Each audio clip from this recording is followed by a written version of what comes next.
We got to talk some USC recruiting, and we're going to start with this Nico Iamaleava rumors. Obviously he left Tennessee. They broke up. That's well known. And the transfer portal opens on Wednesday, and there have been reports that USC is going to be involved in pursuing Nico. We got you on here, Scott Schrader from USC. What's your opinion on that? Do you think USC and Nico is a good fit? This is how I put it with our subscribers at USC, and I like Nico a lot. I think Nico is a tremendously talented quarterback. I personally would have thought it would be exceptionally risky to bring him in at this point. After in December, going through some a buzz that Miami was coming after Iamaleava, their current number one quarterback. And they got that all figured out. I think in the process, Jaden probably lost a couple of agents, and here he is at USC, kind of gaining steam as a leader on that football team right now. Looking really, really, like he's progressed significantly in the last few months since the end of last season, and it's just USC is not pursuing Nico, so we'll go ahead and add that in there as well. But I think that if this would have been something that would have happened in December, I would have thought it would have been potentially a big pickup for them. Do you think USC kind of learned a lesson from the whole Bear Alexander situation last season? Yeah, I think that really threw them for a loop. There were a lot of negotiations that went on just to have him make the final decision to not enter the NFL draft. He came to USC as a guy nobody really had ever heard of, and had a lot of issues he had to work on, and USC spent 2 years developing this guy into a really good offensive lineman, one of the top linemen in the conference, and they signed an NIL deal, and then I think less than a month later, he's bouncing to Oregon. So, yeah, we're talking about Emmanuel Pregnone, but it was Bear Alexander and Emmanuel Pregnone that I think that they kind of have learned their lesson on as far as if it's going to be a focus 100% on NIL.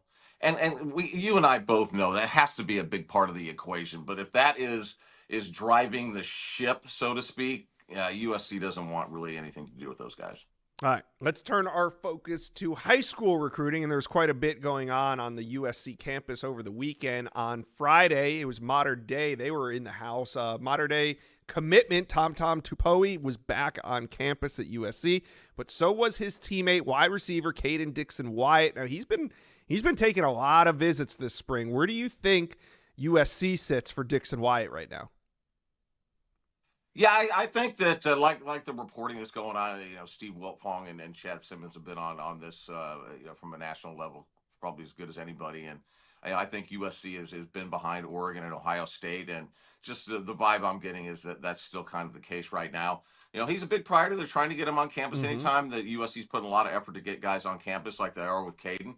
And every time that somebody like him ends up on campus, that's obviously helping USC's chances. He also has an official visit set for June.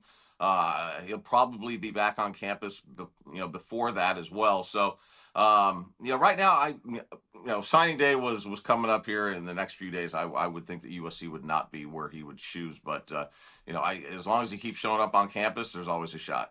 All right, and still some time to do some work with Caden Dixon Wyatt. Now, another Modern Day prospect was on campus, and that's linebacker Shaun Scott.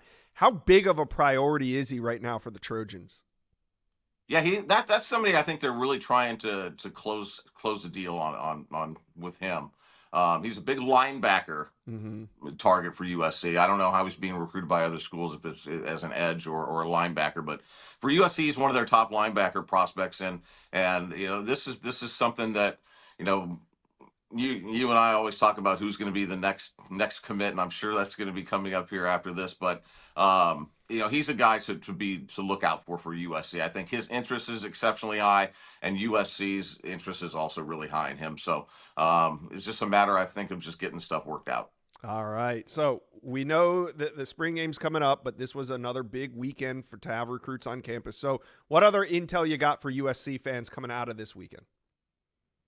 Well, they had a couple of high profile defensive linemen that came for visits this past weekend. Trenton Henderson came from Pensacola, Florida. He's a top 100 kid. Also had Luke Waffle from New Jersey. He might even be like a top 50 prospect for on three.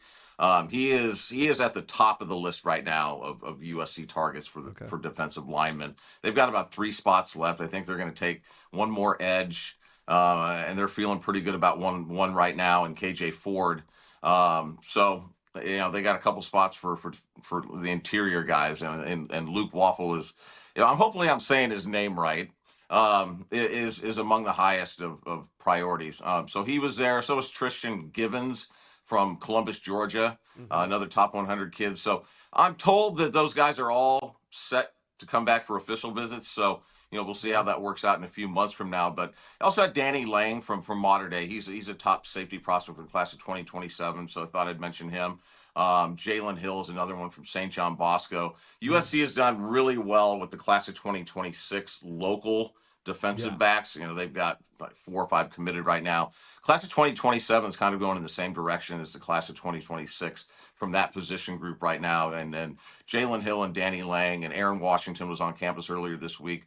Those are some top guys that the USC is pursuing. And the last one that I should mention is Jaron Jones from Mission Viejo, class of 2026 cornerback. Mm-hmm. Is another guy that was on campus, and I think he's somebody we might be looking out for also down the road here.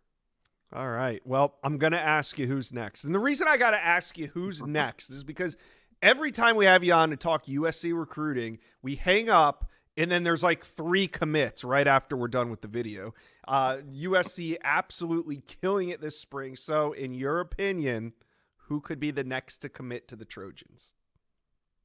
Shaun Scott is the one that pops into my head immediately. I think Sam Utu, an offensive lineman from Orange Lutheran, which is another local school. He's another one that we've put, I think, multiple predictions. I know Steve and I put predictions in for him for USC, but I believe he's going to take all of his visits before he makes a decision or a school choice in July. I think USC is kind of suggesting that he take his visits just to these guys really do need to see as many schools as possible before they actually do commit. I think that's always the preferred method, but Mm-hmm. he's another one. And there's going to be a bunch of guys that will be coming for visits here again in the upcoming weeks. It could be among that group, but I would put Shaun Scott probably at the top of the list right now. All right, USC fans, talk to us. Who do you think is going to be the next to commit to the Trojans? Let us know.